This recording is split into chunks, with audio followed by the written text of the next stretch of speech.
Soul and to अनराइवल टांग set के episode की स्टार्टिंग में हम देखते हैं कि शेरक academy core people selection tournament शुरू हो गया था और इस टूर्नामेंट की गाइडलाइंस जुआन लाओ के द्वारा सेट की गई थी, जिसमें सभी को पूरी तरीके से आजादी है, जिसमें कोई भी बैटल रूल्स नहीं है, इसलिए कोई भी किसी के साथ टीम फॉर्म कर सकता है और आखिर में जो 7 बचेंगे वही विनर्स होंगे। और शुरुआत से ही दिखाई पड़ता है कि सभी कैंडिडेट्स 2 भागों में बट गए हैं, जहाँ पे वांगडोंग कहता है कि आखिर ये कैसे डेथ मैच जैसा हो गया है और हुआबिन कहता है कि सभी लोग अपनी स्ट्रेंथ को इकट्ठा कर लो क्योंकि हमें जल्द से जल्द 4 स्पिरिट रिंग वाले सीनियर्स को रास्ते से हटाना होगा। हमारे पास बस नंबर्स की ही एडवांटेज है, इसलिए हम उन 7 को हरा सकते हैं। और तभी एक बंदा कहता है कि बिल्कुल सही कहा, सीनियर स्टूडेंट्स मेरे साथ आओ बाई बाई को हराने के लिए। और तभी जियो सांसी कहता है कि ये सभी हरामखोर एक साथ आके बढ़िया काम कर रहे हैं, जिससे कि मैं इन सभी को बारी बारी से पीटने की परेशानी से बच जाऊंगा। और तभी बाई बाई कहता है कि आ जाओ, तुम लोगों को समझ में आ जाएगा कि बैटल नंबर्स पे बिल्कुल भी डिपेंड नहीं करती है। और इस तरफ जुआन लाओ इस नजारे को देख के काफी खुश होते हैं और ये अपनी बोतल खाली करते हुए कहते हैं कि बहुत बढ़िया, मैंने बिल्कुल भी नहीं सोचा था कि ये इतनी जल्दी इतना ज्यादा इंटरेस्टिंग हो जाएगा और मैं तो सच में काफी ज्यादा एक्साइटेड हूँ। और इसी वजह से मुझे फ्री फॉर ऑल काफी ज्यादा पसंद है क्योंकि हमेशा इसके अंदर कुछ ना कुछ अनएक्सपेक्टेड होता है जो कि काफी ज्यादा इंटरेस्टिंग होता है। और यहाँ तक कि इस वजह से वाइन भी और भी ज्यादा स्वादिष्ट हो गई है। और इस तरफ टीचर वांग परेशान होते हुए मन में कहते हैं कि वैसे तो ये अच्छी बात है कि जुआन लाओ खुश हैं, लेकिन इनकी संख्या में जो अंतर है वो काफी ज्यादा है जो कि सही नहीं दिख रहा है और शायद हो युहाओ ही इस बैटल की स्ट्रेटेजी बनाएगा।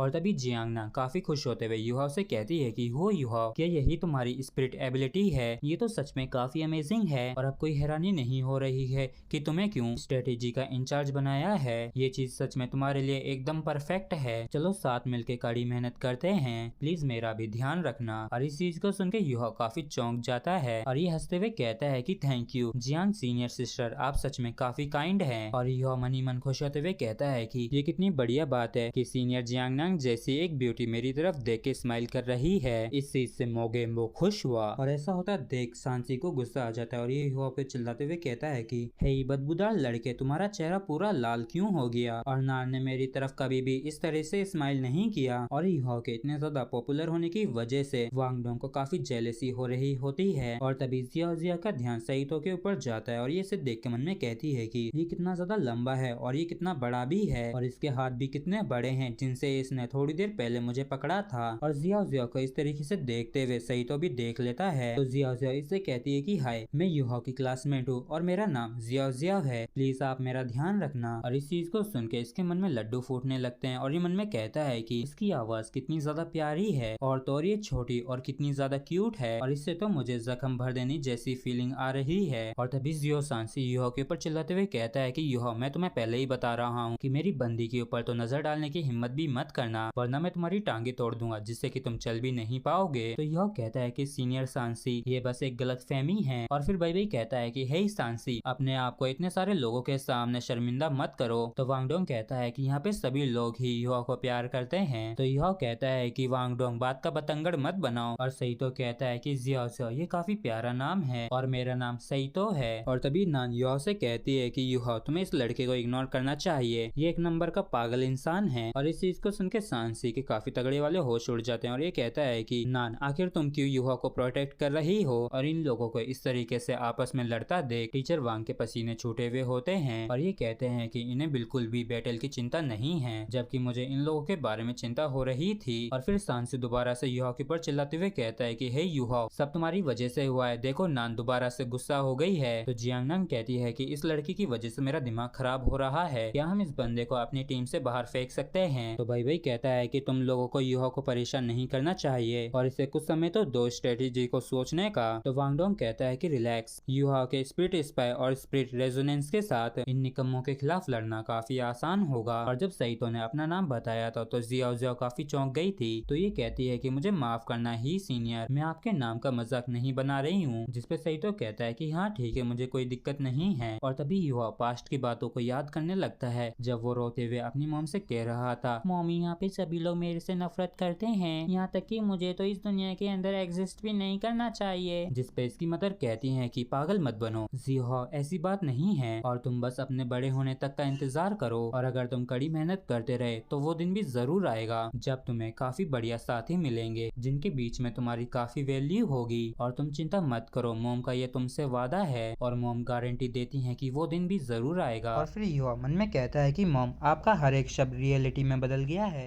और जब दाई हुआबिन देखता है कि उन सभी ने इन सभी को पूरी तरीके से इग्नोर कर दिया है तो इसे काफी ज्यादा गुस्सा आ जाता है और ये चिल्लाते हुए कहता है कि इन लोगों की हिम्मत कैसे हुई हमें इतने हल्के में लेने की, और स्ट्रेटेजी के बारे में तो सोचना भी मत, उन लोगों को चारों तरफ से घेर लो, वो हमें हैंडल नहीं कर पाएंगे और हमारे पास जो ज्यादा मेंबर्स का एडवांटेज है उससे हम इन सभी को बड़े ही आसानी से कुचल के रख देंगे। और भाई भाई कहता है कि वो लोग आ रहे हैं, चलो हम भी चलते हैं, युवा बैटल का प्लान तुम पे है। और युवा कॉन्फिडेंटली इस चीज के लिए हाँ कहता है क्योंकि इसने पहले ही सारी स्ट्रेटेजी के बारे में सोच लिया था। और तभी भाई भाई एक बंदे पे अटैक करते हुए कहता है कि उन लोगों को छोड़ दो जो मुझ पे अटैक करने के लिए आ रहे थे। और तभी एक बंदा भाई भाई के पीछे से अटैक करते हुए कहता है कि तुम तो काफी बड़ी बड़ी बातें करते हो जबकि तुम्हारे पास तो 3 सिर 6 हाथ भी नहीं है और अब तुम मरने वाले हो। और भाई भाई जिस बंदे को धो रहा था वो बंदा इस बंदे को ऐसे अटैक करता देख खुश होते हुए कहता है कि बहुत अच्छे, बिल्कुल इस तरीके से ही घेरना है। और पीछे वाले बंदे का अटैक भाई भाई को लगने वाला ही होता है कि तभी जियांगनांग एक काफी तगड़ी किक से उसे उड़ा देती है। और इस बंदे को किक से उड़ाने के बाद जियांगनांग खुश होते हुए मन में कहती है कि अगर बैटलफील्ड के अंदर इस तरीके का कंट्रोल हो तो बैटल करने में मजा ही आ जाता है। और फिर भाई भाई से कहती है कि भाई भाई चिंता मत करो, तुम्हारे पीछे मैं सब संभाल लूंगी। और युवा की स्प्लिट आइज की वजह से भाई भाई को पता चल जाता है कि कुछ लोग पीछे से भी आ रहे हैं, तो ये चीजों को संभालने के लिए सांसी से कहने ही वाला होता है कि तभी सांसी बीच में गुस्से से चिल्लाते हुए कहता है कि तुम्हें अपना मुंह खोलने की कोई भी जरूरत नहीं है। और सांसी इतना ज्यादा गुस्से में इसलिए होता है क्योंकि नान और बाई बाई एक दूसरे के साथ काम कर रहे हैं, वो भी काफी अच्छी तरीके से, वो भी इसे पीछे छोड़ के, और इसी वजह से इसे काफी गुस्सा आ रहा होता है और ये अपने इस सारे गुस्से को दाई हुआबिन के टीम मेंबर्स के ऊपर निकाल रहा होता है। और तभी हम वांग डोंग को भी देखते हैं जो चीजों को संभालते हुए कहता है कि इस तरफ ही चीजों को भी संभाल लिया गया है और अगर तुम सभी लोग इतने कमजोर हो तो मेरे सामने आने की तो हिम्मत भी मत करना। और इस तरफ जियाओ जिया मन में कहती है कि बाई बाई और नान ने फ्रंट लाइन को संभाल रखा है लेकिन अब ये लोग हमारी डायरेक्शन में आ रहे हैं, तो ये सहीतो से कहती है कि सीनियर ही चलते हैं। तो सहीतो खुश होते हुए कहता है कि हाँ चलो अब तुम देखना कि मेरे सभी वेपन्स कैसे फायर होते हैं। और फिर ये सीक्रेट कॉन्जिक्यूटिव एक्सप्लोजन करने लगता है जिस वजह से पूरी एरेना के अंदर जगह जगह धमाके होने लगते हैं। और ऐसा होता देख दाई हुआबिन कहता है कि सब संभल के रहना, ये सोल स्पीड वेपन अटैक है और क्योंकि ये अटैक सटीक नहीं है तो पीछे हटने की कोई भी जरूरत नहीं है और ये लोग हम लोगों से ज्यादा दूरी पर भी नहीं है, इसलिए आगे बढ़ते रहो और हो सके तो बीच में ही रहना क्योंकि बीच का रास्ता सेफ है, इसलिए सभी लोग ही एक स्ट्रेट लाइन में आगे बढ़ो। और क्योंकि ज़ेहुआन युई का डिफेंस यहाँ पे सबसे स्ट्रॉन्गेस्ट है तो इसी को ही फॉलो करो। और इस नजरिए को देख के टीचर वांग कहते हैं कि इनके सोल स्पीड वेपन्स किसी को भी हिट नहीं कर रहे हैं और अगर ये लोग इनके डिफेंस को तोड़ पाए तो इन सातों के लिए काफी बुरा होगा। और तभी जियाओ जिया अपने कॉल्ड्रोन से अटैक कर देती है और जियाओ जिया को कॉल्ड्रोन शॉक अटैक करता देख जुआन युई भी काफी चौंक जाता है और सभी को केयरफुल रहने के लिए कहता है। और तभी हम देखते हैं कि कोई दो जने एक दूसरे के हाथ को पकड़ते हैं जिससे कि उन दोनों के हाथों के आसपास गोल्डन लाइट ग्लो करने लगती है। और इस तरफ हम देखते हैं कि टोरेंट स्पीड वेसल का जो असर होता है उस वजह से अपोनेंट को डिजीनेस को एक्सपीरियंस करना पड़ता है और इस अटैक रेंज के अंदर तो ये सभी ही आ गए होते हैं जिस वजह से इन सभी का ही कुछ लम्हों के लिए सिर घूमने लगता है। और यह इस अपॉर्चुनिटी को इस्तेमाल करता है अपनी एबिलिटी को रिलीज करने के लिए जिससे कि आसमान के अंदर एक लग्जरी ब्राइट आई अपीयर होती है जो कि वांग डोंग और यह की एक नई डेवलपमेंट होती है। और जब वांग डोंग यह को स्पीड फ्यूजन के दौरान हक कर रहा होता है तो ये मन में कहता है कि वैसे तो हमें ऐसा अपने स्पीड फ्यूजन को रिलीज करने के लिए कर रहे हैं लेकिन हम दोनों को एक दूसरे को हर बारी हक क्यों करना होता है सभी के सामने, ये चीज सच में काफी एम्बेरेसिंग है। और इस स्पीड फ्यूजन को देख के जुआन लाओ भी काफी चौंक जाते हैं। और तभी उस लग्जरी ब्राइट आई में से एक गोल्डन लाइट बाहर निकल के आती है और ये अटैक अपोजिट टीम को पूरी तरीके से हिट करता है। और जब दाई हुआबिन इस अटैक के लपेटे में आ रहा होता है तब दाई हुआबिन को आखिरकार सबको समझ में आ जाता है कि क्यों हेडमास्टर यान ने ऐसा कहा था कि इसके व्हाइट टाइगर के पास भी एक चांस भी नहीं है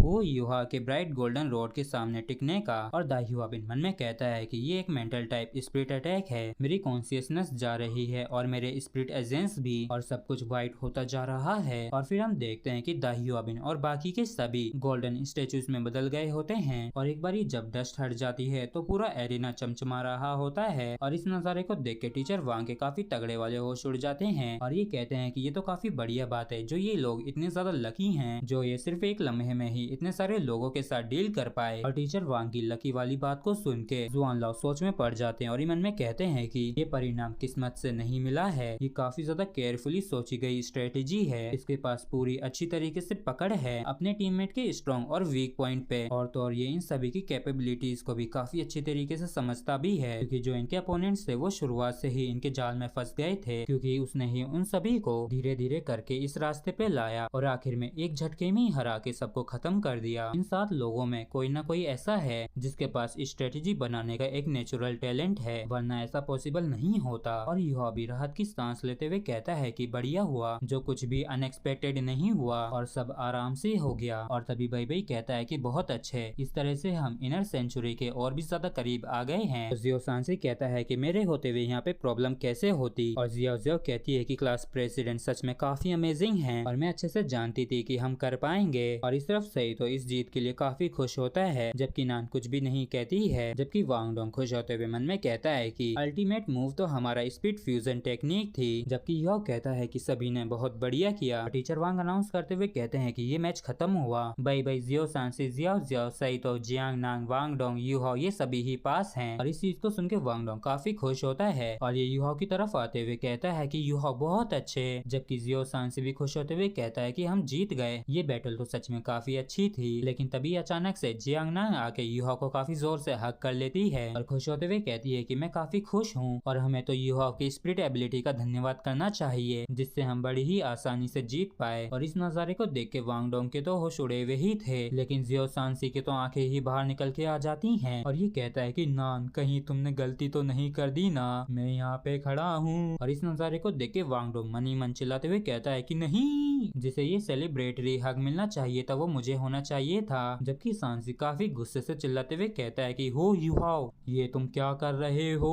और इस नजारे को देख के जुआन लाओ भी परेशान हो जाते हैं और ये कहते हैं कि ये बच्चे भी ना। और जियो सांसी चिल्लाते हुए कहता है कि हो यूहाओ, मैं तुम्हें माफ नहीं करूंगा। और तभी नान चिल्लाते हुए कहती है कि जो सांसी, अगर तुम मेरे छोटे प्यारे हो यूहाओ को नुकसान पहुंचाने की हिम्मत की तो तुम्हें उससे पहले मुझसे गुजर के जाना होगा। और वांग डोंग तुम्हें क्यों गुस्सा आ रहा है? और यूहाओ चिल्लाते हुए कहता है कि मेरी तरफ इस तरीके से मत देखो। और तभी जुआन लाओ कहते हैं कि छोटे बच्चों, तुम लोगों के लिए अच्छा होगा कि तुम मेरी बात सुन लो, मेरे पास एक अनाउंसमेंट है करने के लिए। तुम सातों अगले शेरेक 7 मॉन्स्टर्स होगे और तुम लोग बैकअप टीम होंगे अभी के 7 शेरेक मॉन्स्टर्स की, और तुम लोग इन लोगों के साथ मिलके स्पिरिट टूर्नामेंट को ज्वाइन करोगे, जो कि स्कूल्स के हाई लेवल के स्पिरिट मास्टर्स के बीच में होगा। और जब ये सातों अगले 7 शेरेक मॉन्स्टर्स और हाई लेवल के स्पिरिट मास्टर्स की बात सुनते हैं तो ये सभी ही चौंक जाते हैं। भाई लोग, इस वीडियो को बनाने में काफी मेहनत लगी है, तो प्लीज इस वीडियो पे जरूर 500 लाइक्स करवा देना। और चलिए अब हम नेक्स्ट एपिसोड में मिलते हैं।